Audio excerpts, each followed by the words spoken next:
Transtorno opositor desafiador ou transtorno opositivo desafiador. Sua criança está fazendo birra, esperneando, se jogando no chão, jogando as coisas para o alto? Só isso não significa que ela tenha o transtorno opositor desafiador ou conhecido também como TOD. Essa é uma das características ou sintomas, sim, são sintomas de quem tem o TOD, porém não bastam esses sintomas. Para ser diagnosticado como transtorno opositor desafiador, há necessidade de que essas reações, essas atitudes sejam tomadas pela criança, pelo ser, pelo menos em 2 ambientes diferentes, ou seja, na escola e em casa, por exemplo. Se esse transtorno é tratado na fase infantil ou adolescência, vai chegar à fase adulta, esse ser, com as mesmas dificuldades, porém vão ser manifestadas de formas diferentes. A oposição, o confrontar uma pessoa, o desafiar o outro, pode acontecer dentro de um local do trabalho, com um chefe, por exemplo. Bem, então, vamos lá. Primeira coisa, há de acontecer em 2 ambientes, casa, escola. Ambiente acadêmico, por exemplo, né? Há de ser notado, haver suspeita na fase infantil. Então, pelo menos até os 7 anos, alguém já identificou que algo vai muito mal, ou na escola ou em casa. E sempre vai estar envolvida a autoridade. Então, a autoridade que faz parte do meio dessa criança é que vai ser confrontada por ela, seja em casa os pais, um responsável, ou no ambiente escolar, um diretor de escola, um coordenador, até mesmo um professor. Esse transtorno, ele tem 2 fatores importantes, fator ambiental e fator hereditário. Então, normalmente, pais que tiveram esse transtorno vai dar origem a crianças, a pessoas também com esse transtorno. Ainda está sendo feitos estudos em relação à hereditariedade, mas até agora há sinais de que esteja presente, sim, também esse fator hereditário. O fator ambiental é muito importante e é facilmente observado. Então, por exemplo, uma criança que é tratada com muita autoridade dentro de casa, que ela é educada com um excesso de autoridade. Excesso de autoridade é autoritarismo. Então, ela vai apresentar esses sintomas, ela vai apresentar o TOD. Então, deve ser evitado esse tipo de tratamento com a criança. É diferente de autoridade de autoritarismo. Então, o que fazer diante da criança que está apresentando esses sintomas? Bom, primeiramente, levar para um profissional da área, um neurologista, já falei aqui várias vezes, um neurologista, um neuropediatra, um psicólogo. O tratamento mais indicado é o TCC, a terapia cognitiva comportamental. Sim, porque esse é um transtorno do comportamento e que atrapalha a aprendizagem. Então, vamos lá. A criança vai demonstrar muita raiva, ela vai desafiar o tempo todo, ela não vai parar até ela atingir o objetivo, até ela conseguir o que quer. Então, por exemplo, diante de uma situação de crise, os pais ou a autoridade que estiver presente, porque ela vai desafiar as autoridades, não devem querer competir com ela no momento da crise. Deve esperar a situação toda acalmar. Se houver risco dela jogar alguma coisa, fosse ferir ou ferir alguma pessoa ou quebrar, retire isso do ambiente ou tira ela do ambiente com calma.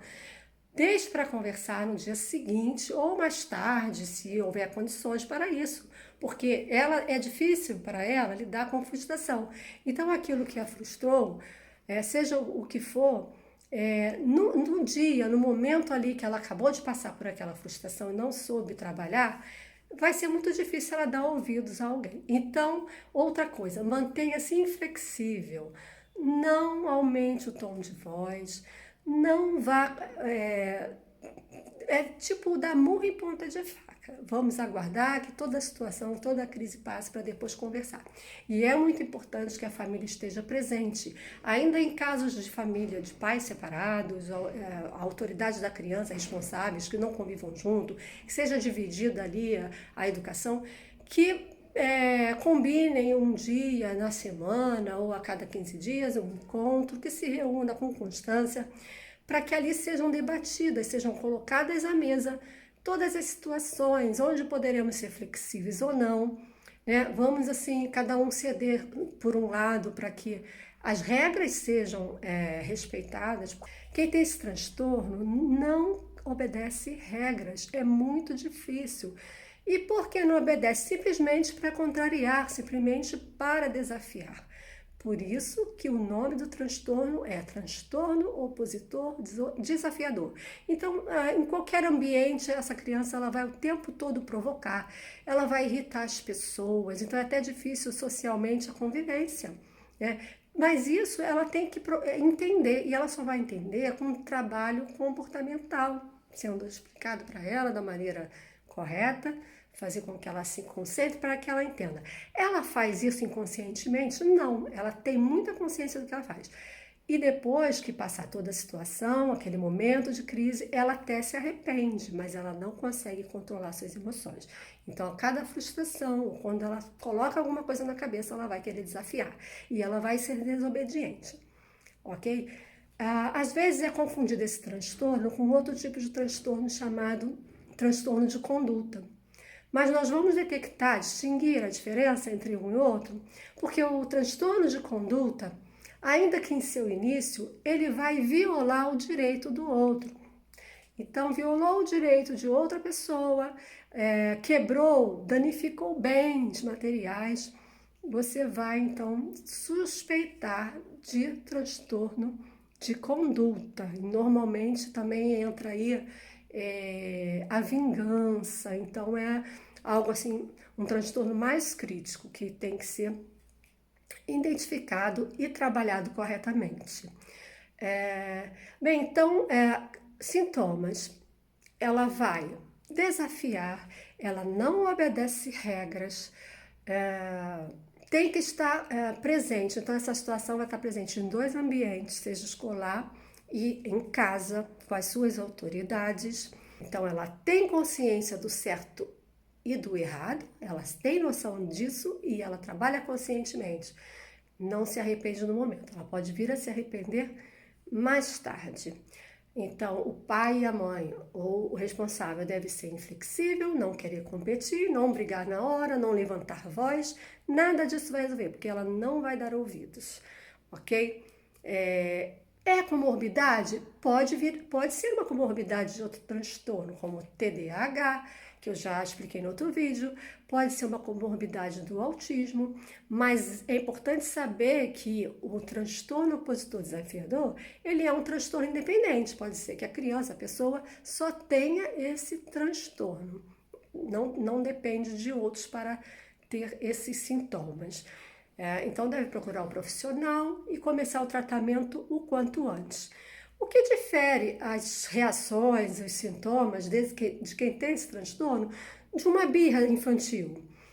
Bom, esse transtorno ele tem que começar na fase infantil, como eu já falei, mas quando é birra, normalmente começa nós identificamos mais cedo. Criança antes de 1 ano já está fazendo birra por não querer fazer certas coisas, por não querer... a mãe está ali querendo que a criança faça alguma coisa, tome um alimento, alguma coisa.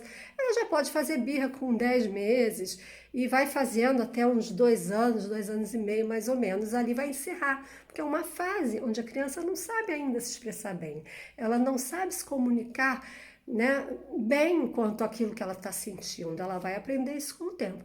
E já no TOD, que é o transtorno opositor desafiador, essa criança ali pode começar com 4 anos, mas vai ser muito notório aos 6, 7 anos, 8 anos de idade.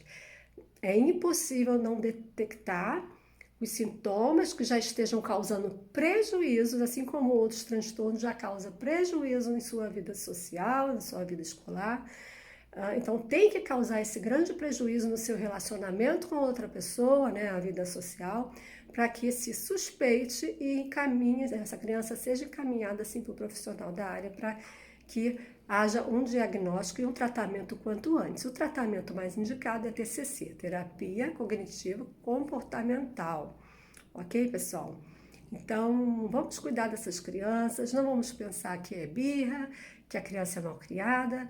Não, há algum problema ali, há de ser detectado e há de ser tratado. Espero que vocês tenham gostado desse rápido explicação desse vídeo. Se foi interessante para você e para que eu possa trazer mais explicações a respeito de outros transtornos que interfiram na aprendizagem, deixa o ok, compartilhe esse vídeo, comentem de qual cidade você é, se você tem alguém na família com esse transtorno, se você conhece alguém, para que eu possa trazer mais informações a respeito de outros transtornos que podem prejudicar a criança ou o ser em sua aprendizagem ou até no seu relacionamento familiar, ok? Um abraço grande, fiquem com Deus.